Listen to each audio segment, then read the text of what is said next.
आप सभी साधकों का स्वागत है। मैं अरविंद सक्सेना बोल रहा हूँ।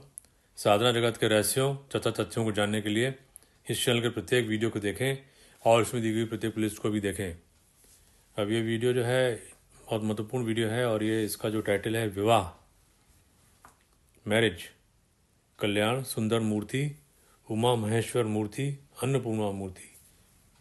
तो मैं यहाँ पे जो विवाह है उसके बारे में कुछ जानकारी इस प्रकार की दूंगा कि जो कि साधनात्मक रूप से भी बहुत महत्वपूर्ण होती है और उसको जो है इस प्रकार से अगर उन विशेष प्रकार के चित्रों को अपने सामने रख के किया जाए, उस विशेष प्रकार की साधनाएं करी जाएं, तो उससे जो होता है हम लोगों को जो भी जीवन में परेशानी इत्यादि किसी के भी आ रही हों, विवाह में विलम्ब होने के या विवाह जब हो गया उसके समय में आ रही हों, तो इस तरीके की जो भी परेशानियाँ आ रही हैं विवाह से संबंधित जितनी उनकी उस किस प्रकार से उनका समाधान मिल सके साधनात्मक रूप से। क्योंकि ये मैं कितनी बार बता चुका हूँ, कई वीडियोस में बता चुका हूँ कि जो भी जीवन में समस्याएं आ रही हैं या जो भी हमको अच्छा मिल रहा है या बुरा मिल रहा है, जो भी कुछ है वो हमारे पूर्व जन्मों के कर्मों के अनुसार मिल रहा है।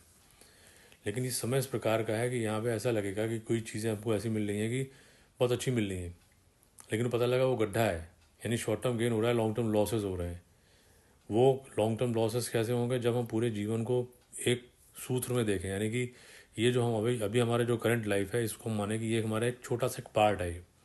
इसके जन्म से पहले के भी कोई हमारा जीवन रहा होगा और जन्म मृत्यु के बाद में भी कोई ना कुछ हमारे जीवन रहेगा। वो यही सब बातें जो होती हैं, जो धर्म के क्षेत्र के अंदर में जो शास्त्रों में दी होती हैं, वो सब बातें यही होती हैं। बाकी सारे जो ज्ञान होते हैं वो उन सारे ज्ञानों में और जो हम जब शास्त्रों में जो ज्ञान दिया होता है उसमें अंतर ये होता है कि शास्त्रों को जो दिए ज्ञान है वो पूर्व जन्मों के भी चीज़ें देखते हैं और इस जन्म के बाद में भी मृत्यु उपरांत क्या होगा उसको भी देखने का प्रयास करते हैं। अब बाकी जितने भी चीज़ें हैं जो कि हम स्थूल रूप से अगर जानना चाहें तो हम केवल इसी जन्म में ही सब जानकारी लेने का प्रयास करते हैं। बस ये अंतर हो जाता है। तो इसलिए अगर जो चूँकि साधनात्मक वीडियोज़ हैं गृहस्थ साधकों के लिए हैं, इसलिए उनको तो ये जानकारी होनी चाहिए। बाकी जो सामान्य जो सामान्य तरीके से जो जीवन व्यापन कर रहे हैं, जो कि साधना नहीं करते हैं, उनको आवश्यक नहीं कि जानकारी हो इस बात की, तो उनसे त्रुटि होने के चांस बहुत ज़्यादा हैं। लेकिन साधनात्मक रूप से अगर ये जानकारी अगर साधकों के पास नहीं है और उसमें त्रुटियाँ हो गई तो उनको जो है बहुत ज़्यादा कहना चाहिए कि उनका समय पूरा नष्ट हो सकता है और ज़्यादा बड़ी गलती कर दी तो पूरा पूरा जीवन भी व्यर्थ हो सकता है। क्योंकि ये कोई भी प्रभाव जीवन में हम इस कार्य में इस जीवन में कर रहे होंगे उसके प्रभाव हमको आने वाले समय में मिलेंगे और इस समय जो हमको प्रभाव मिले वो पहले जो हमने कार्य करे होंगे उसके अनुसार हमको मिल रहे हैं। ये ध्यान रखना चाहिए। तो मतलब कर्मों का फल तो मिलना ही मिलना है। इसीलिए जो है विवाह को जो है बहुत ही हल्के में नहीं लेना चाहिए और इसको बहुत ही संजीदगी से लेना चाहिए, बहुत ही सीरियसली लेना चाहिए और इसके लिए कुछ ना कुछ साधनात्मक उपाय अवश्य करते रहना चाहिए, जिससे कि यदि कोई भी परेशानी पूर्व जन्मों के अनुसार यदि कभी आ रही हो तो वो चीज़ नहीं आए या उसको नलीफाई हो जाए।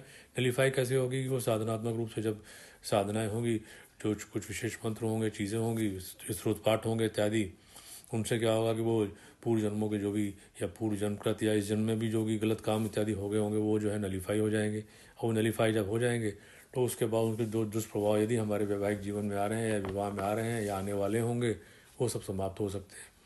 क्योंकि ये समझ लें कि अगर विवाह को इतना इम्पोर्टेंस, इसलिए मैं ये वीडियो बनाने का निश्चय किया कि मतलब क्या है कि विवाह के में जो कि भले एक जनरेशन जैसे करनी चाहिए, एक पीढ़ी का निर्माण होता है आगे।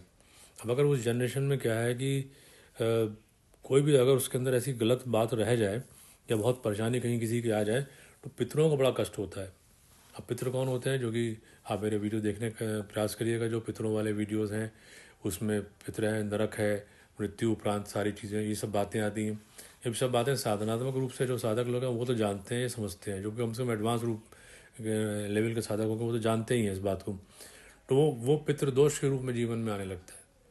अब वो पितृदोष यदि समाप्त नहीं होते हैं तो जीवन में पितृदोष के बारे में वीडियोस हैं, आप देखिएगा, प्लेलिस्ट पे मिल जाएंगे। तो वो पितृदोष के रूप में जब समस्याएं आने लग जाती हैं वो जीवन के हर पक्ष को प्रभावित करती हैं, चाहे वो एजुकेशन हो, चाहे आर्थिक स्थिति हो, चाहे सामाजिक स्थिति हो, चाहे और भी कोई हो, चाहे मन में केवल एक ज़बरदस्ती का एक जो है चिंता बनी हो, भय बना हो, या कहिए कि कोई भी परेशानी उलझन बनी हुई हो, वो सब इसी से आते हैं। तो मतलब कहना चाहिए कि पितरों से रिलेटेड जो हो जाता है ये एक मैरिज को पितरों से रिलेटेड समझना चाहिए। एक पूरी जनरेशन की जनरेशन जो है वो पूरी कई पीढ़ियों का जो उनका होता है संचय, जो भी उनके अर्जित पुण्य होते हैं, पाप होते हैं, वो सारे जीवन को भी ट्रांसमिशन होने लग जाता है। इस जीवन में भी होता है और आगे भी हम लोग कर रहे होते हैं, हमारी जनरेशन में भी आगे जाएगी चीज़ को। तो ये एक चेन बनी हुई है। तो अगर हम विवाह को पितरों से नहीं जोड़ेंगे और उनको अलग अलग देखने का प्रयास करेंगे तो हम गलती कर जाएंगे। अब आप समझ लें कि जैसे कि एक आप वीडियो देखिएगा, कुछ प्रयास करिएगा। इसमें मैंने एक वीडियो बनाया है, इसमें ये है इसमें कि पत्नी का परित्याग, पति का परित्याग, धर्म का परित्याग। 196 नंबर का वीडियो देखिएगा, ये विवाह से संबंधित है। और इसके अलावा जो है 329 उत्तम पति प्राप्ति, सौभाग्य, मधुर गृहस्थ जीवन, अथर्ववेद संहिता। और इसके अलावा देखिएगा 328 328 नंबर का वीडियो है पैतृक रोग, पाप, बंधुओं के क्रोध, पाश बंधन मुक्ति, अथर्ववेद संहिता। तो ये जो मैंने उत्तम पति प्राप्ति वाला वीडियो बताया 329 329 नंबर वाला, इसको अवश्य देखिएगा। इसके अलावा 336 नंबर वाला एक वीडियो है माता पिता पत्नी संतान अनाथ का पालन न करने के फल, 86 नरक कुंड। ये एक बड़ी विचित्र बात है कि ये हम जो है इस जीवन में गलती करते क्यों हैं। गलती इस प्रकार से करते हैं कि उसको हमको लगता है कि हम वो कुछ फल मिलने वाला नहीं, जो भी हमको मिलना है, ऐसे जीवन मिलना है, तो वो होता नहीं है। वो तो जब शास्त्र पढ़ेंगे तो समझ में आएगा कि कितने जीवन व्यर्थ हो सकते हैं, क्या नहीं, कितना समय व्यस्त हो सकता है। सैकड़ों नहीं हज़ारों साल भी किसी आत्मा के, मैं यहाँ आत्मा की वर्ड यूज़ कर रहा हूँ क्योंकि शरीर को के बारे में टर्म्स में समझेंगे तो पूरी बात जानकारी समझ में भी नहीं आएगी। वो आत्मा जो है इस जीवन में मनुष्य बनी है, उसके बाद उसने गलतियाँ करी, उसके बाद वो मृत्यु के उपरांत उसको नरक में जाना पड़ा। उसके बाद विभिन्न प्रकार की पशु योनियों में जाना पड़ सकता है।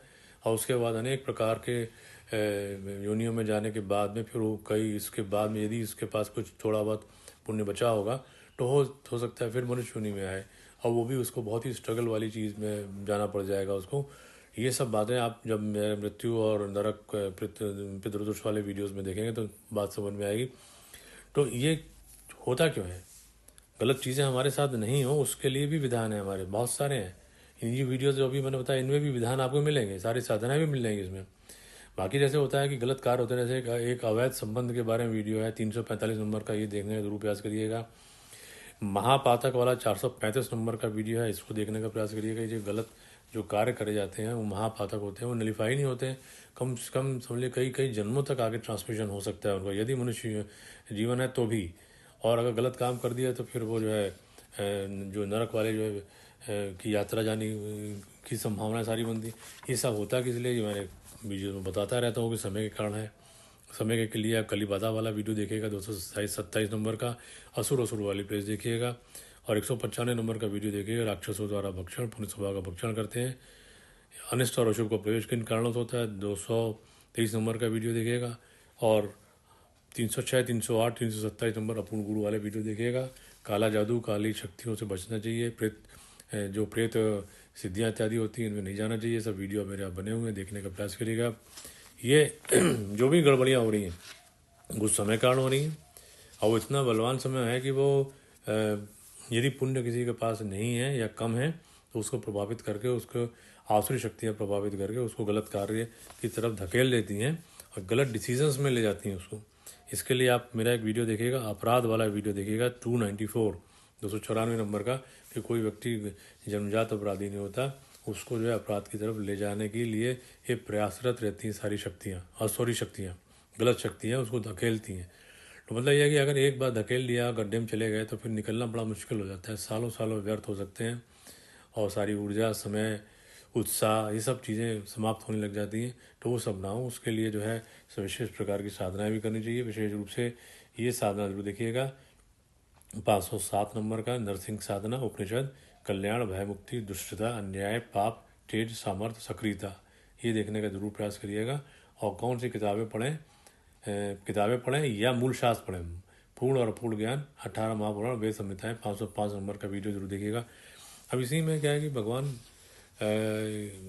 शिव की अगर हम आराधना करते हैं, शिव रहस्य वाले वीडियोस देखिएगा तो उसमें बहुत सारे आपको मिल जाएंगी साधनाएं उसके अंदर में। लेकिन कि पर्पजली अगर हम सोचें कि हमको एक विवाह जो है जिनका नहीं हुआ उनका ठीक अच्छी जगह विवाह हो, जिससे कि आगे के जीवन सुखमय रहे उनके लिए, उनका भी कल्याण हो, और जो उनकी जो जो वंशावली है उसमें कहना चाहिए कि जो उनके पितृ हैं उनका भी कल्याण हो, आने वाली जनरेशन्स का भी कल्याण हो, यानी सबका कल्याण हो, इस भावना से तो भगवान शिव की आराधना जरूर करते रहना चाहिए।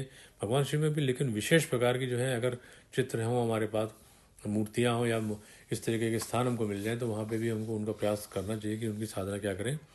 तो इसमें जब विवाह में होता है कि एक 3 प्रकार की मूर्तियाँ जो है भगवान शिव की मानी जाती हैं, जो कि विवाह से संबंधित एक आप इसको समझ सकते हैं। जब भी मैं आपको वर्णन करूँगा तो समझ में बात आएगी। उनमें एक होती है कल्याण सुंदर मूर्ति होती है। कल्याण सुंदर मूर्ति मतलब शिव पार्वती के विवाह की मूर्तियों को कल्याण सुंदर मूर्ति कहते हैं। इसमें है शिव जी की 4 भुजाएं होती हैं। दाहिने हाथ में पार्वती के दाहिना हाथ जो है, मतलब शिव जी के दाहिने हाथ में पार्वती के दाहिना हाथ पाणी ग्रहण मुद्रा में होता है। एक हाथ में सर्प होता है और एक हाथ में अभय मुद्रा है और एक हाथ कटी पर है। और शिव जी के दक्षिण पार्श्व में जो खड़ी द्विभुजा पार्वती हैं, इसमें दाहिना हाथ जो है शिव जी के दाहिने हाथ में, यानी पार्वती जी का दाहिना हाथ जो है शिव जी के दाहिने हाथ में है, और बाएं हाथ में कमल है माँ पार्वती के। अब पार्वती जी के समीप जो है पुरोहित रूप में ब्रह्मा जी की आकृति बनी होती है और वे अग्नि में हव्य डाल रहे होते हैं। और शिव जी के बाएं में स्थानक मुद्रा में आकृतियाँ होती हैं। वो उसमें आकृतियाँ कौन सी हैं? उसमें जो पार्वती जी के पिता हैं हिमवान और पार्वती जी की माता है मैना, उनका वहाँ पे चित आकृति होती है। और विष्णु जी और लक्ष्मी जी की आकृति होती है। और मूर्ति के ऊपरी भाग में गजारूढ़ जो है वो इंद्र है, और सप्त अश्व रथ पर आरूढ़ जो है वो सूर्य है, सूर्य भगवान, और अन्य देवी देवताओं की आकृतियाँ होती हैं। इसमें फिर जो है ऐसा भी कहीं दिखाया जा सकता है कि जो विवाह के उपरांत जो है शिव पार्वती को जो नंदी पर बैठकर वो जा रहे हैं, इस प्रकार से प्रदर्शित किया जाने वाली आकृति भी हो सकती है।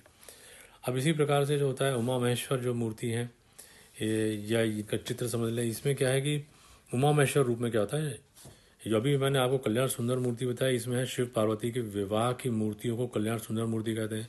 उमा महेश्वर मूर्ति में ये होता है कि उमा महेश्वर रूप में शिव पार्वती को नंदी पीठ या एक ही पीठिका पर आलिंगन मुद्रा में बैठे या खड़े हुए दिखाया जाता है। इसमें जो है मत्स्य पुराण में उमा महेश्वर मूर्ति का प्रतिमा शास्त्रीय विधान उसमें भी वर्णित है। उसमें तो दोनों में डिफरेंस है। उसमें जो कल्याण सुंदर मूर्ति है, इसमें शिव पार्वती के विवाह की मूर्तियों को कल्याण सुंदर मूर्ति कहते हैं, यानी उनके विवाह की जो विवाह हो रहा है उसको प्रदर्शित किया जाता है। लेकिन इसमें उमा महेश्वर मूर्ति में विवाह हो चुका है और इसमें जो है वो एक ही साथ एक ही नंदी पर जा रहे हैं या एक पीठिका में बैठे हुए या खड़े हुए, ये मूर्ति का रूप होता है। इसी प्रकार से जो अन्नपूर्णा एक मूर्ति है, अन्नपूर्णा मूर्ति या चित्र जो है उनको अगर ध्यान से देखें तो वो ये अन्नपूर्णा का जो इनमें है, ये वह अन्नपूर्णा बेसिकली जो काशी वाराणसी है, ये स्थान को माँ अन्नपूर्णा का स्थायी निवास माना जाता है, निवास स्थल माना जाता है। यहाँ पे जो है ये माना जाता है कि यहाँ पे माँ अन्नपूर्णा जो है सबका ध्यान रखती हैं। ये जो माँ अन्नपूर्णा का रूप है चित्रों में या मूर्ति में देखेंगे तो उसमें वो उनका नव वधु का रूप है, और नव वधु हैं, उनकी 2 भुजाएं हैं, नाक में नथिया है। नथिया का मतलब होता है नव वधु के सौभाग्य का सूचक होता है वो। और वो जो है माँ अन्नपूर्णा और आभूषणों से अलंकृत हैं। जो उनके हाथ हैं उनमें एक हाथ में धान की बाली है। धान की बाली का मतलब हुआ धन धान की वो देवी हैं, और दूसरे हाथ में घट है या शिवलिंग है। अब दक्षिण भारत में जो है अन्नपूर्णा के रूप में जो है काम कोटेश्वरी देवी की मान्यता है।